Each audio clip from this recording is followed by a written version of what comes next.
Hindi natin kailangan ng permiso para manatili dito dahil pag-aari ito ng publiko. Bakit tayo nandito at kailan tayo matatapos? Hindi ito matatapos hanggat walang bumababa.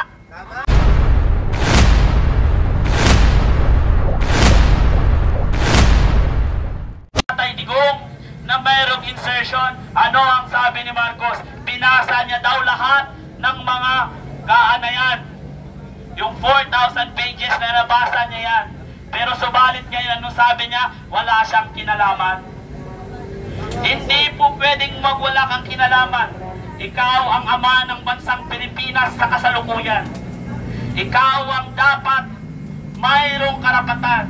Kung talagang mahal mo ang ordinaryong Pilipino, ora mismo ipakulong mo ang mga magnanakaw na politiko. Hindi tayo papayag na bababa lamang sila sa pwesto, kundi dapat managot sila sa taong bayan.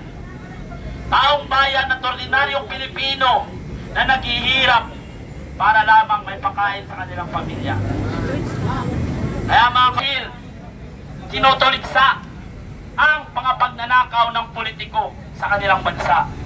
Itong mga politikong ito, pag namatay sila, may dangal ba silang iharap sa langit? Ano? Patay na sila. Galit pa rin ang taong bayan sa kanila.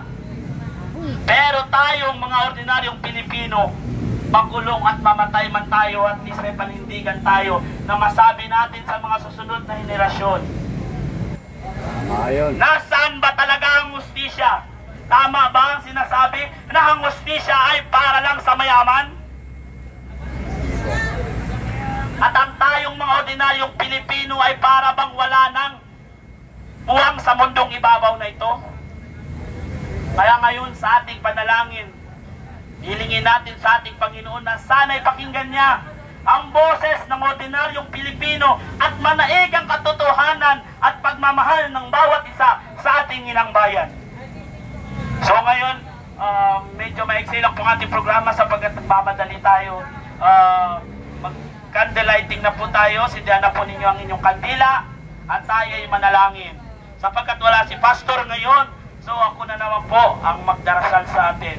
Ayan lang po, pinasabi ko, kahit pagka-demonyo ang ugali ko, ay may pagkaka-Diyos din minsan. Walang perpektong tao sa mundong ibabaw. Pero hindi pinanganak dapat dito sa mundong ibabaw ang mga politikong magnanakaw. Mahalin po natin ang bansa natin.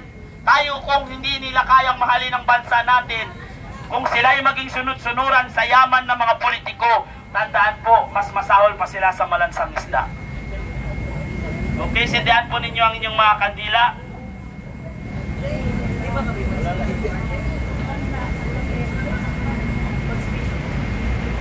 Okay, pakinggan po natin mag-speech daw si Ate Amornio. Gusto ko pong mag-speech kasi may nalaman po ako today na pinapalis tayo dito.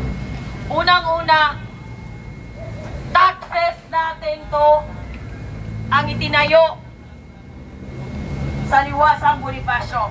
Karapatan natin gamitin dahil ito ay pampublikong lugar. Hindi natin kailangan ng permiso para manatili dito dahil pag-aari ito ng publiko. Tama! Hindi nila dapat ginagamit ang kanilang kapangyarihan at tungkulin sa gobyerno para patahimikin tayo. Tama! Ang sinasabi nila, bakit tayo nandito at kailan tayo matatapos? Hindi ito matatapos hanggat walang bumababa. Tama! Hindi kami aalis at hindi ito matatapos hanggat ang mga kurakot ay hindi napaparusahan. Walang ibang end goal ang aming pagrarally, kundi ang bumaba si Marcos. Now, Tama! si Marcos ay hindi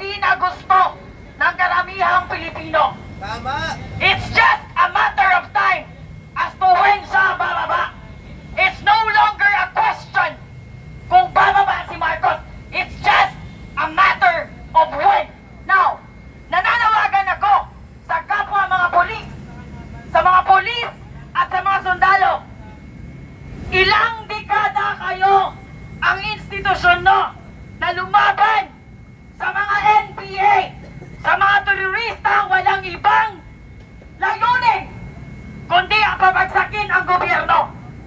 Maraming nagbuhis ng buhay, maraming nagsakripisyo. Iwanan ninyo mga pamilya, hindi kayo maka-attend ng mga graduation, hindi kayo makasama ng pamilya nyo sa mga importanteng okasyon ng buhay nila dahil nandun kayo sa bundok, nakikibaka at pinagtatanggol ang kalayaan at ang kapayapaan ng Republika ng Pilipinas. Ngayon, I don't have to present an evidence because it is very evident and blatant na nakikita nyo na ang pamahalaang ito ay nakikipag-ani puwersa sa mga kaliwang grupo. Ito ay isang insulto sa mga sakripisyo na ginagawa ng bawat kapulisan at ng bawat sundalo. Huwag niyong hayaang insultuhin ang pagmamahal ninyo sa bayan. Magsalita kayo, makianib kayo, at protektahan niyo ang mga Pilipino. Tama! Dahil kapag ang pamahalaan, ang isang panggogobyerno ay hindi na nagpoprotekta sa mga tao at sa halip ay nakikipag-anib sa mga kaliwang grupo, it's time for you to rethink your decision and your loyalty to that person who is a weak shit running this country like a circus.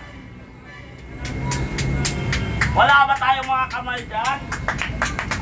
Napakamagandang opinion at halubin ng ating kapatid na si Amor. Uli, sisigundahan ko lamang po. No, ang freedom of march, freedom of park, ay hindi po natin kailangan mag-gather ng permit.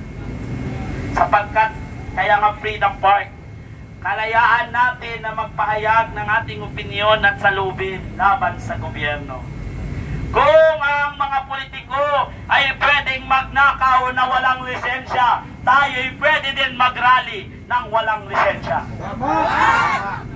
Kung sila ay may ghost budget, tayo ay may ghost permit. Basta tandaan po natin, ang ginagawa natin ay kapayapaan lamang. Wala tayong nais ng kaguluhan, kapayapaan ang ating kahilingan. So ngayon, magdarasal na po tayo. Okay, let's pray. Bigay po natin ating presensya sa Panginoon. Panginoon, maraming salamat po sa hapong itong ipinagkaloob mo sa bawat isang naririto upang harapin ang tunay na problema ng aming lipunan, Panginoon. Alam ko, Panginoon, sa oras na ito, ikaw ay nasa kalagitnaan ng bawat isa. Himokin mo ang puso at damdamin ng bawat Pilipinong nakakaranas ng hirap at sakit, Panginoon. Ikaw nawa ang masunod sa lahat ng desisyon, Panginoon. Panginoon, alam kong ikaw ang tunay na hari at kataas-taasan. Wala kaming magagawa kung hindi mo kami paintulutan. Panginoon, sundin mo ang kalooban at tinig ng mga ordinaryong Pilipino. Pakinggan mo, Panginoon, at ipasok mo sa aming mga buhay ang iyong mga desisyon. Alam namin na ikaw ang aming hari, Panginoon, at ikaw ang masusunod sa lahat naming galaw. Panginoon, buksan mo ang mga puso ng aming mga kasalanduhan at kapulisan.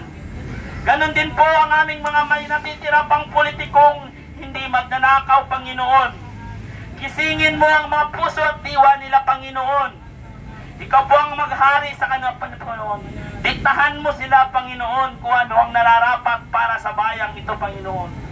Huwag kang papayag, Panginoon, na hindi po wala pong managot sa bansang ito, Panginoon. Ikaw po ang hari at alam po namin ayaw mo rin po ng pagdanakaw ayon sa iyong utos. Pero subalit, Panginoon, kahit alam namin, nakikita mo ang lahat na nangyayari sa aming lipunan. Gabayan mo ang bawat isang nakikipaglaban para sa ating inang bayan, Panginoon. Ikaw po ang maghari at sumunod nawa ang bawat Pilipino sa iyo, Panginoon. Pakinggan ang iyong boses, tawag ng iyong pangalan, Panginoon. Ikaw ang maghahari sa buhay ng bawat isa. Ang lahat ng pasasalamat namin at tinataas namin sa iyo. Sa pangalan ng aming Panginoong Yesus. Amen. Okay, lagay natin ang kandila.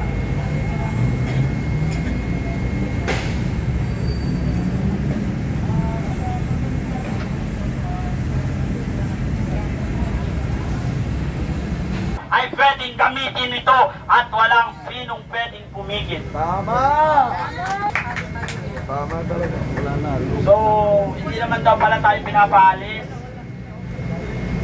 Ewan kung saan natin narinig yung fake news. Huwag tayo maniniwala ng basta-basta sa mga fake news. Maawit po tayo ng ating pambansang awit. Sino po ang nakakasaulo ng ating